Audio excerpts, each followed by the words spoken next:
patuloy na nagbibigay serbisyo, pag-asa at saya. GMA Regional TV, kapuso ng bawat Pilipino.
This is GMA Regional TV Weekend News. Good afternoon. This is your GMA Regional TV Weekend News. The biggest, the latest, as local news matters. Caitlin Revilla, Adrian Prietos, Zen Kilantang, broadcasting live from GMA Complex in Iloilo. We'd like to welcome our Kapuso viewers from Luzon, Visayas, and Mindanao, as well as our kababayans all over the world watching us through GMA Pinoy TV and GMA News TV International. This afternoon, we will be joined by GMA Regional TV correspondents Daryl Marie Sarmiento from 1 Western Visayas, Sheila Vergara Rubio of 1 Mindanao, and Rain Palino of RTV Bicol. Kate, Zen, this is a full weekend for all of us in this program, and at the same time, we would like to highlight the best of our regions through our stories and relevant information. That is right, Adrian, and we also have other counterparts from the other regions. Joining us this afternoon, Kim Bandarlipe from Balitang Amyanan and Shona Carion from Balitang Bisda. For today's headlines, Police Regional Office 6 investigates 34 cops linked to drugs as either protectors or traffickers. Post-deadline, LGU step up its clearing operations to comply. 7 suspects identified in the death of PMA cadet dormitorio. Campaign against African swine fever intensified. A corpse of an 84-year-old grandmother allegedly raped in her own grave. Founder of an investment company shot dead. Discover the land where the mountains meet the sea. And as we celebrate World Teachers Day, we recognize the sacrifices of our teachers who are our modern-day heroes.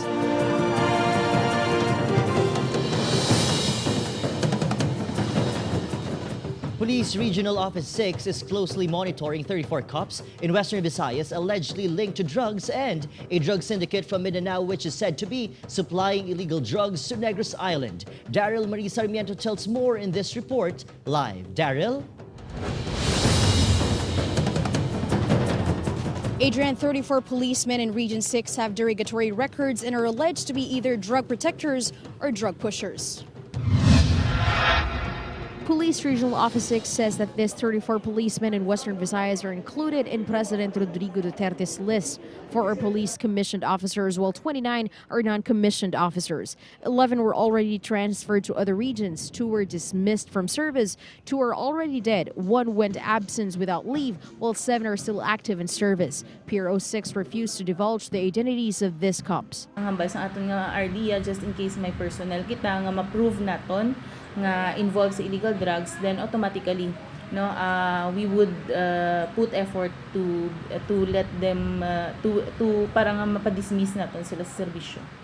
PRO 6 added that some of these cups might also be involved in the alleged Ninja Cups issue, especially those assigned in Negros Occidental, where almost every week millions of illegal drugs are confiscated in anti-illegal drugs operations. It is a possibility. Hindi na madula mo.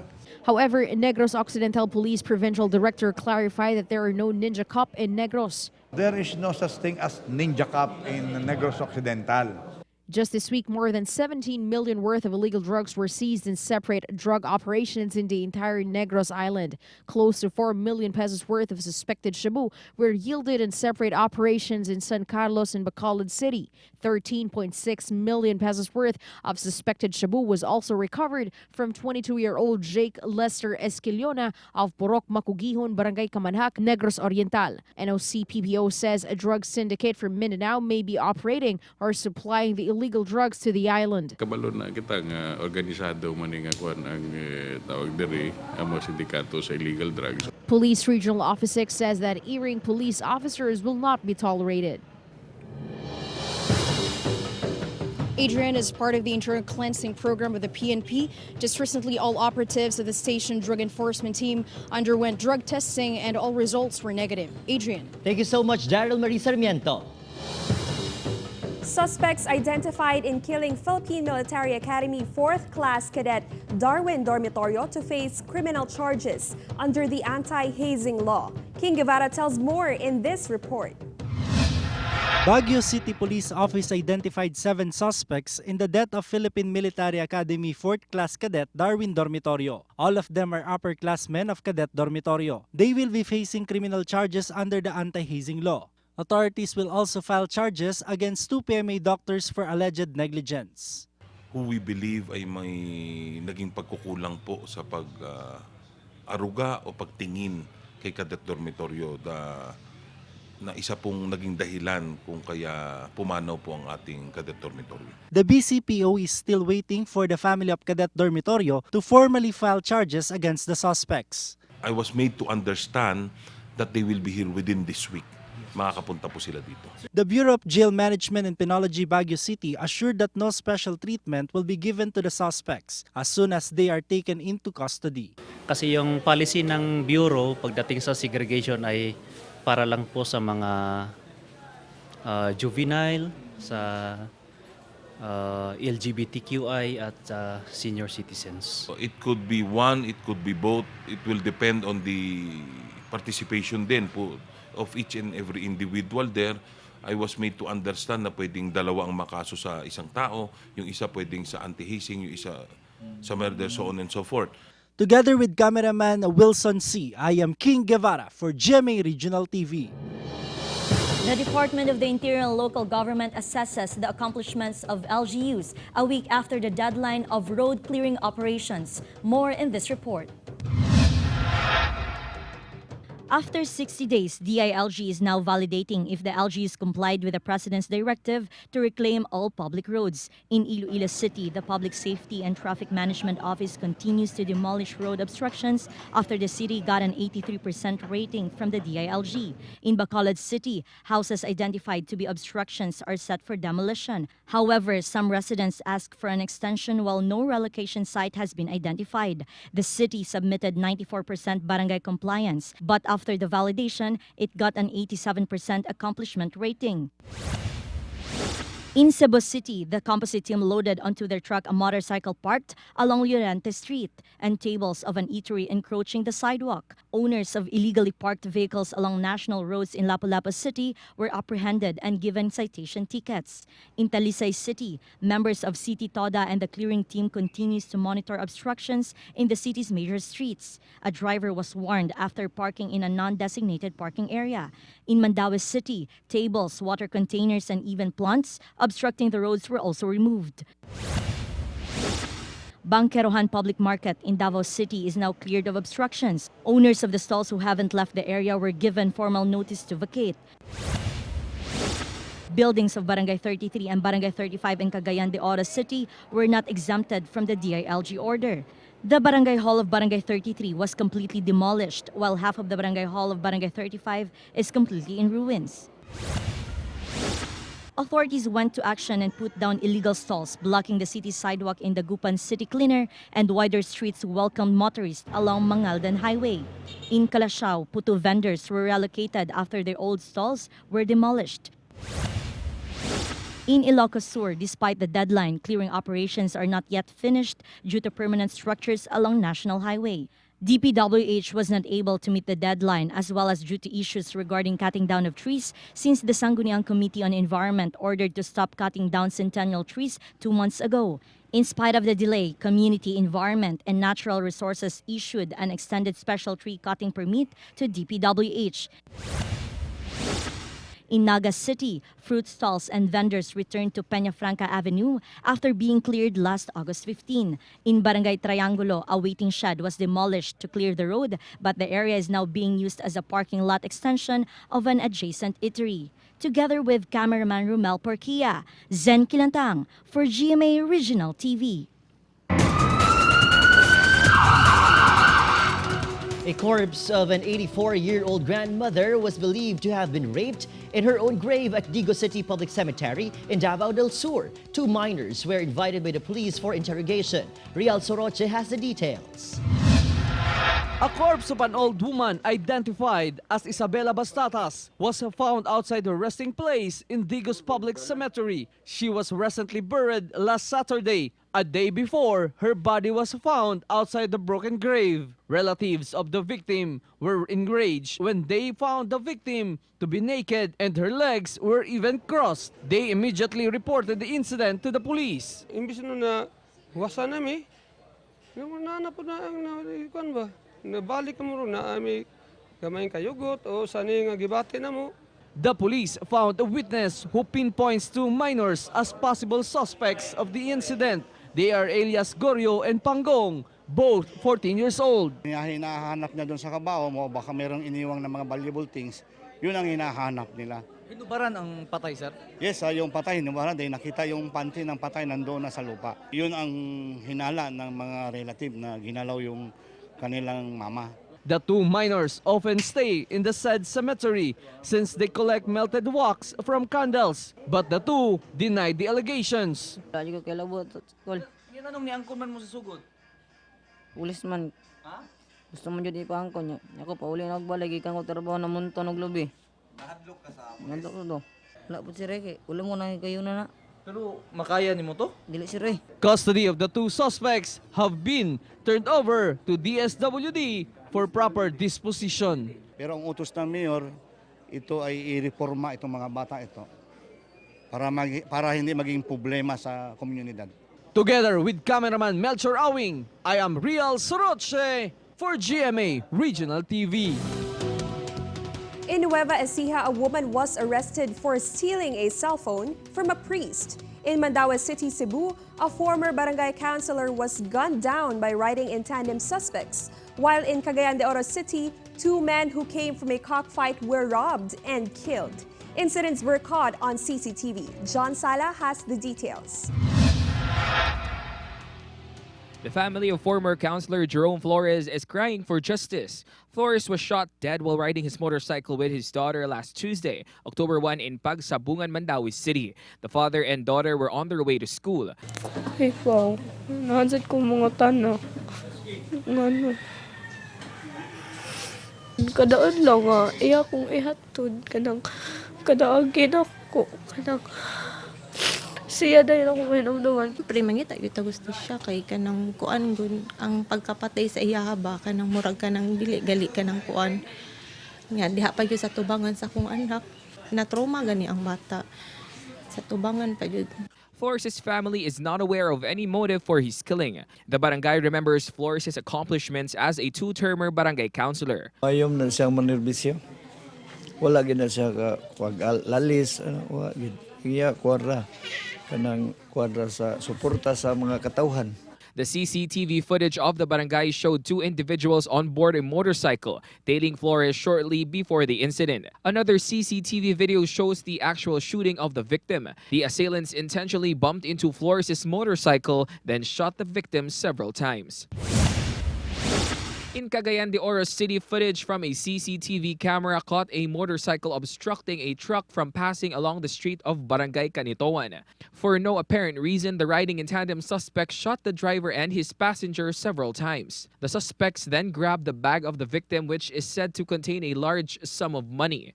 Police authorities identified the fatalities as Wilmer Apostol, who sustained 5 gunshot wounds, while his helper Brian Ampongan sustained 4 gunshot wounds. Both victims were on their way home to Bukidnon from a cockpit in Cagayan de Oro City. A woman was caught on cam stealing a cell phone from a priest in Barangay Pag-asa, Talavera, Nueva Ecija. In the church's CCTV footage, the woman was seen walking towards the office of the parish priest, who was saying mass at that time. When she reached the door, the suspect crouched to avoid being seen, entered the office and stole the cell phone. The suspect was later on arrested and the phone was recovered from her. Charges were filed against the suspect. John Sala for GMA Regional TV. First Justice Zone in Bicol Region was launched for a more efficient justice system in the region. Rain Palino from RTV Bicol tells more in this report live. Rain?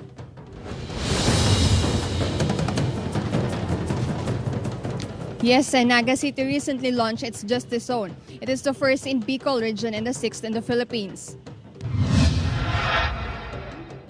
The launch was spearheaded by the Justice Sector Coordinating Council with Chief Justice Lucas Bersamin, DOJ Undersecretary Mark Perete, and DILG Secretary Eduardo Año. Justice zones are areas where local justice sector stakeholders like police, prosecutors, judges, public attorneys, and managers of detention facilities work together in identifying problems and addressing solutions. With us united, I am sure that there is nothing impossible. Christian Eldon, team leader of Governance and Justice Program, explained that their program supports justice sector reform by aiding in the development and creation of justice zones up to the local level. Meanwhile, Thomas Wiersing of the European Union hopes that this can be a springboard for a more efficient justice system throughout the country. DILG Secretary Año also commits to establish stronger connection with his governing agencies, such as the PNP, to address needs such as the promotion of peace and order. One of the root causes of insurgency is injustice or delayed justice. Naga City is the 4th Justice Zone launched under Chief Justice Lucas Bersamin. Lahat ng criteria, si Executive Judge Ferrer, lahat ng criteria na surpass. So it was only natural and logical to come to Naga City and launch a justice zone. Yes, and through an agreement, stakeholders committed to strengthen their communication, cooperation, and coordination among concerning sectors and agencies. Zen? Thanks, Rain Palino from Bicol.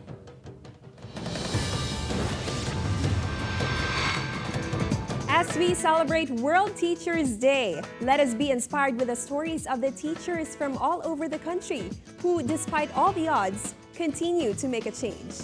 John Sala tells more in this report. Teachers are not just mere educators, but also play a vital role as second parents in molding the future of the students. They can also have life-changing effect on students. Some inspire greatness. Others offer great advice, and a few might overcome their physical limitations to enlighten the minds of their students. Like teacher Donalyn, who suffers from sensory neural hearing loss. Despite her disability, she manages to teach English in Mangaldan National High School in Pangasinan through lip reading. Nag-start po siya nung nagkatarkasa po ako nung high school. Tapos parang nagsabay po yung sipon, matinding sipon, mataas na lagnat. Tapos sumingaw po yung init sa ugat ng tenga ko po. Salvador Kimi, a high school teacher in Villasis, Pangasinan, has already been in service for over 2 decades. Suffering from polio may be tough, but according to Salvador, this will never be a hindrance to stop him from teaching. Siguro ito yung papel na ibinigay ng Diyos sa atin. So, nakita ko nagiging yung katuparan ng pangarap ng individual.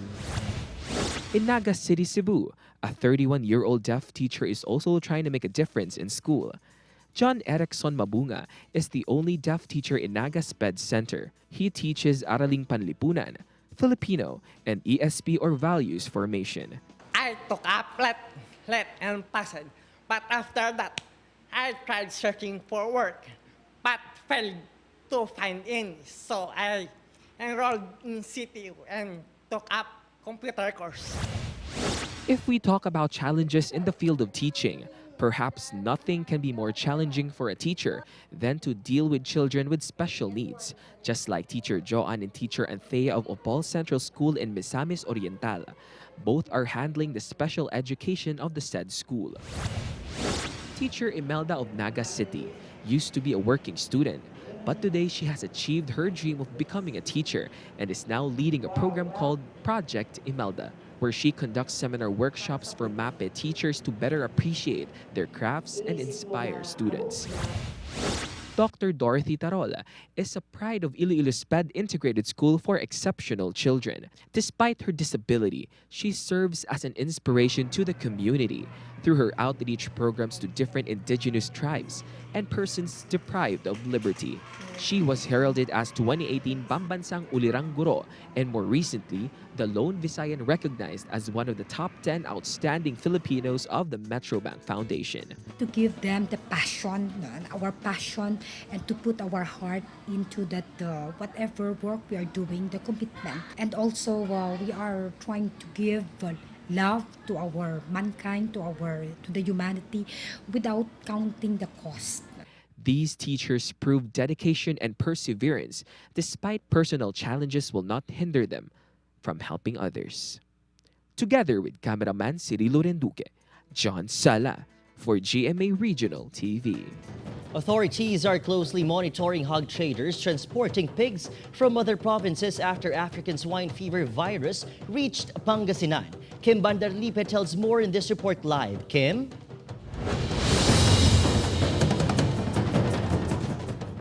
Adrian, the Pangasinan Provincial Legal Office is preparing to file cases against the hog traders who illegally transported pigs from Bulacan to Mapandan, Pangasinan.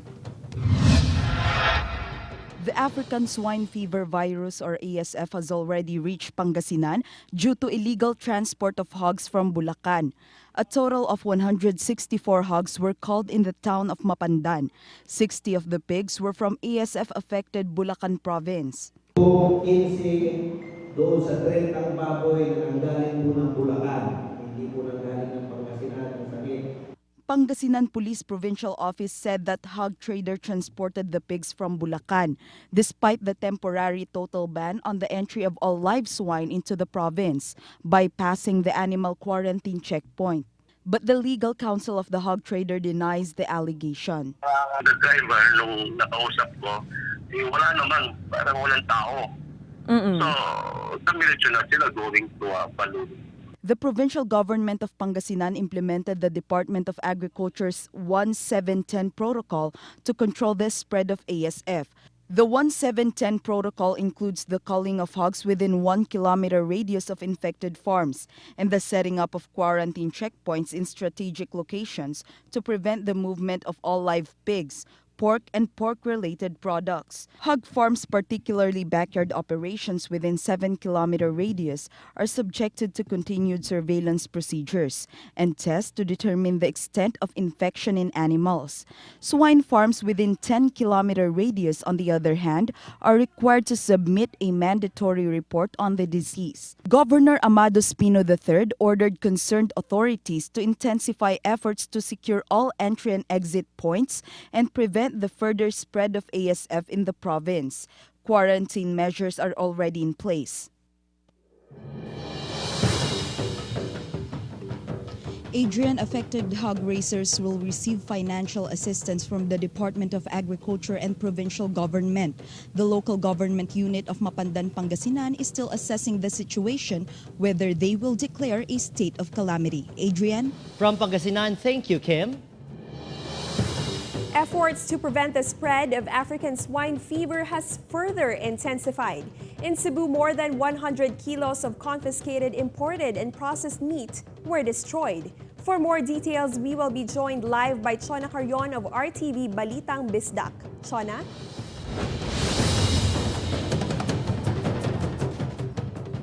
Yes, Kate, authorities in Cebu are not taking any chances and want to ensure that the African swine fever virus will not reach the Queen City of the South. A total of 126.63 kilos of imported and processed meat were confiscated at the Mactan Cebu International Airport and burned. These items were confiscated from arriving passengers from September 19 to October 1. This consisted of 70.29 kilos of pork, 33.59 kilos of poultry, and 22.75 kilos of beef. Most of these imported meats came from China, one of the countries affected by the ASF virus. Sa local from Luzon, natay total ban, even if namoy documents from FDA, bawal na gyud magdala o anything that is pork related. Sa quarantine o sa customs, mostly ang amo ang gi-intensify ang borders man. So ang amo ang makasiguro mi nga walay makalusot. Despite the intensified ASF information drive, many passengers still bring pork-related products. Since August last year, when the first case of ASF came out in other countries, the Philippine Veterinary Quarantine strictly monitored all processed and raw meat entering the country. The campaign against ASF was intensified after confirmed reports that the virus has entered some parts of the country, especially in Luzon area. Bacolod City likewise boosted its efforts to prevent ASF from entering the city when the mayor ordered a 90-day ban on hogs and pork products. Despite the executive order, lechon sellers in Barangay 36 assured the public that they have enough supply of pork for the holidays. In Ilocos Sur, 2 delivery trucks were flagged down after authorities discovered smuggled pork items. In one truck, several kilos of siomai were found in a box that was concealed among tires. 25 kilos of pork lumpia concealed between stacks of bread were also seized in another quarantine checkpoint. Both deliveries lack proper documents. Hindi pwede. Kasi kailangan naka-freezer ang mga yan eh. Lalo na napakalayo yung panggagalingan ng... While the African swine fever does not pose a risk to humans, authorities want to protect the swine industry from the virus with a 100% mortality rate. Kate? Thank you, Chona Carion, live in Cebu City.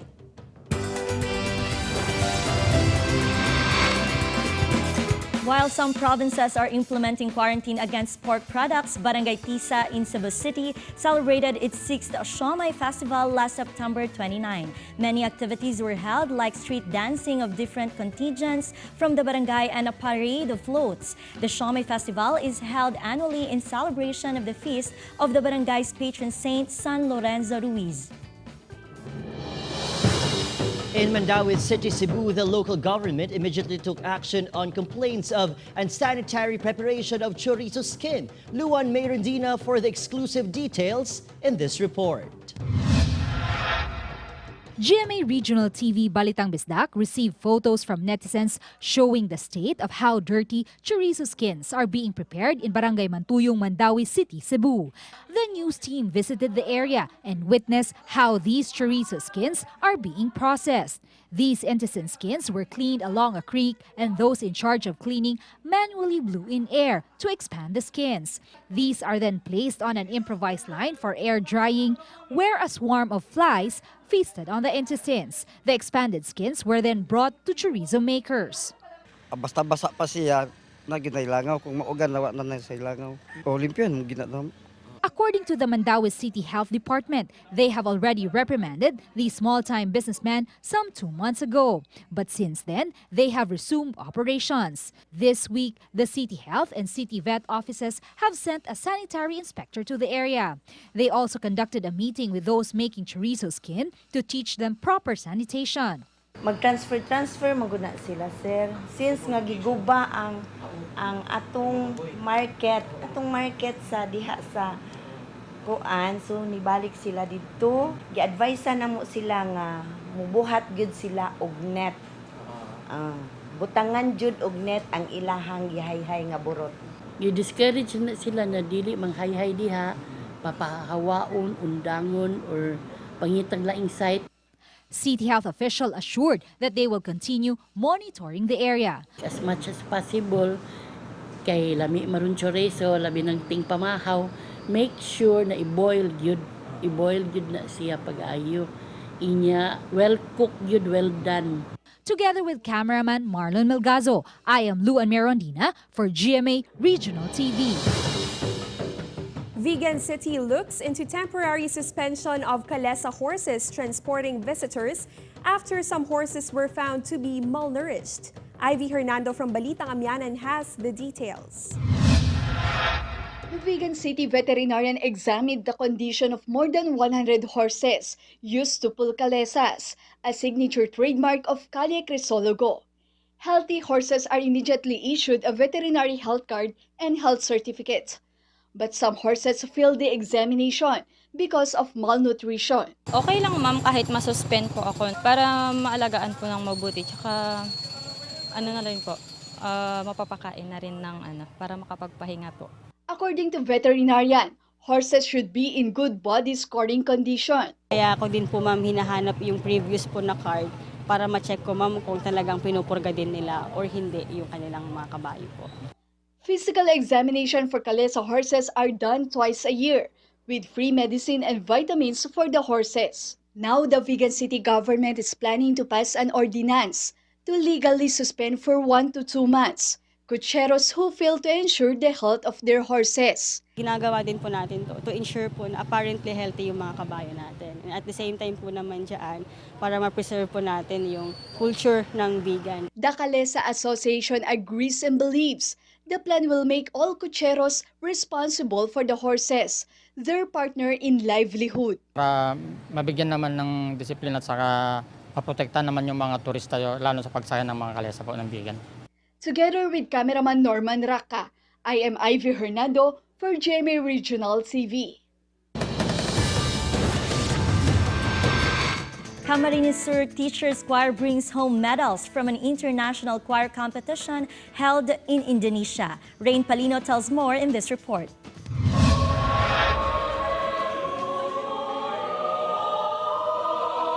The Camarines Sur Teachers Choir won the gold medal in the mixed choir category, silver in the church music category, and Grand Prix finalists in the 4th Sumatra Choir competition in Indonesia.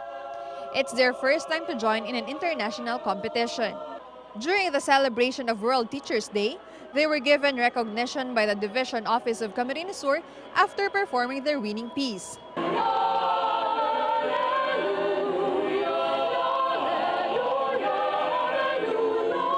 Teachers are not just people inside the classroom. Teachers are people that can be looked up to by the pupils, by the community. One choir member is Ivy Temporal, who is a MAPE teacher in Pili West Central School. Good morning, Ivy. Welcome to Grade 6 Baltasar. Mabuhay! She said that doing lesson plans and being a singer requires time management skills. As MAPE teacher, na-apply ko pa rin po yung passion ko for music. And naituturo ko din po siya sa mga bata at masaya po ako doon.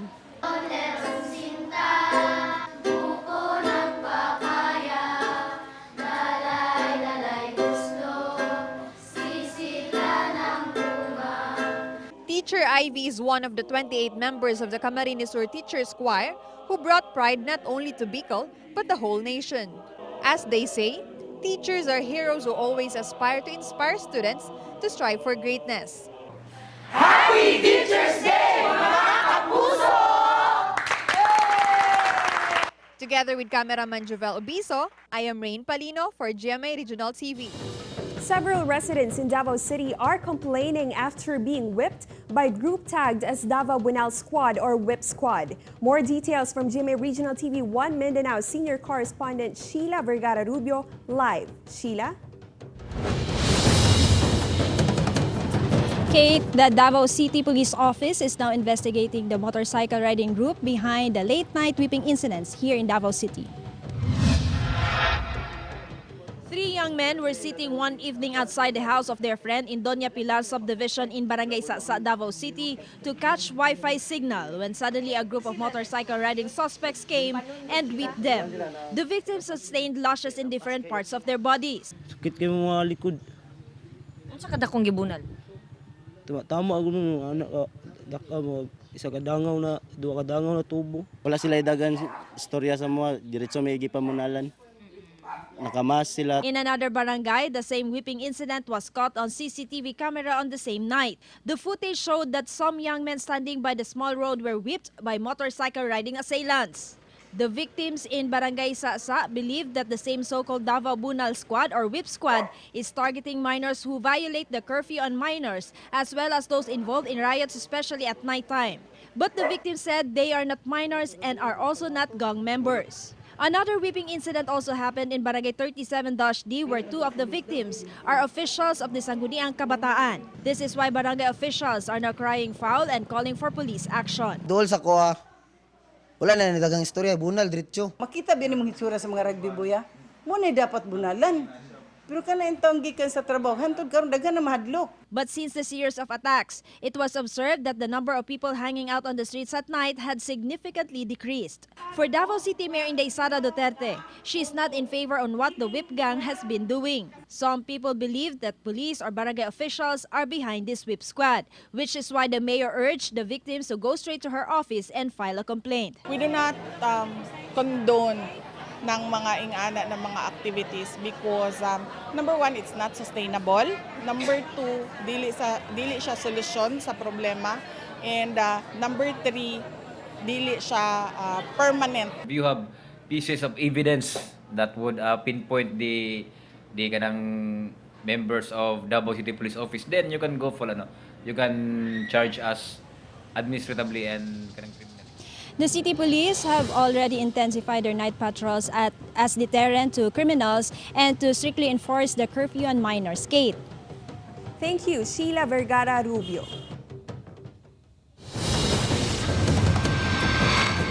Kapuso, what sacrifices are you willing to make for your profession and vacation?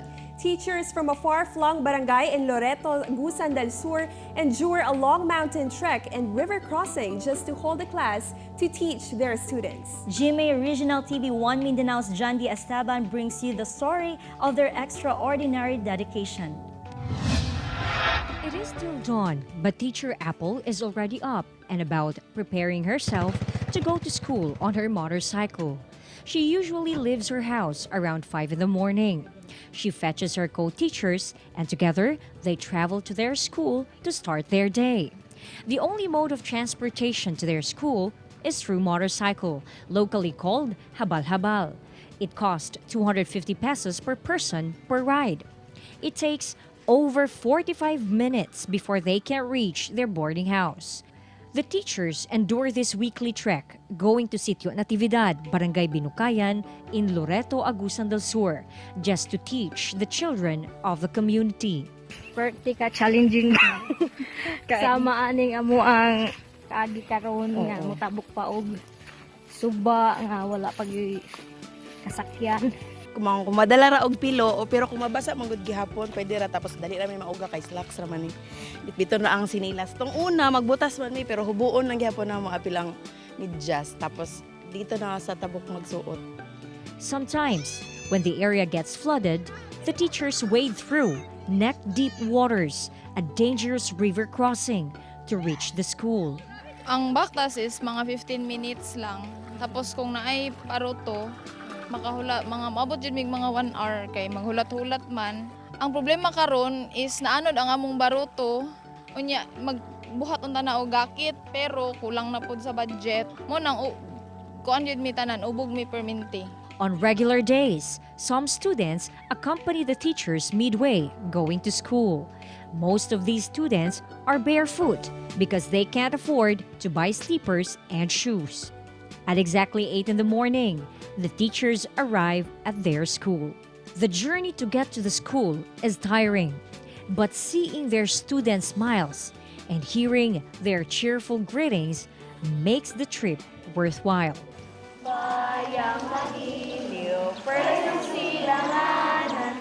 In the classroom, while Teacher Apple gives a quiz to her grade 5 pupils, one pupil apparently brought his younger brother along to school. Benjo said he had to bring his brother because his mother had to do the laundry. There are days when many pupils are absent, so Sir Winley and Ma'am Jumera would visit their homes. Man karon ti, to, asa man ang bata karon. Mangamo sila sapa. We found Baby Jean and some other pupils by the river. Baby Jean explained that she had to skip classes because she needs to help her mother in the household chores. She fetches water from the river for their daily consumption. A small hole dug along the riverbank yields water they will use for drinking and cooking. These teachers are seeking a solution from the government to help ease their daily struggle to be able to reach their students. We salute all teachers, especially Teacher Apple, who is always ready, go the extra mile to give students hope in achieving their dreams. Together with cameraman Mel Colmenares, I am John D. Esteban for GMA Regional TV. Happy Teachers Day. We take this opportunity as a great time to say thank you, we love you, and we are sorry to our beloved moms and sirs. Adrian, Kate, who we are today, we owe it to our teachers. This Teachers Day, it is time to give acknowledgement to our teachers because of their hard work and dedication. 81 days to go before Christmas. You can watch this episode and more on GMA Regional TV's official YouTube channel. Just click the subscribe button to get the hottest news from the regions. That was the biggest and the latest news from the regions. Thank you for joining us from around the Philippines as well as our kapuso abroad. This has been GMA Regional TV Weekend News, where local news matters. Happy weekend, mga kapuso!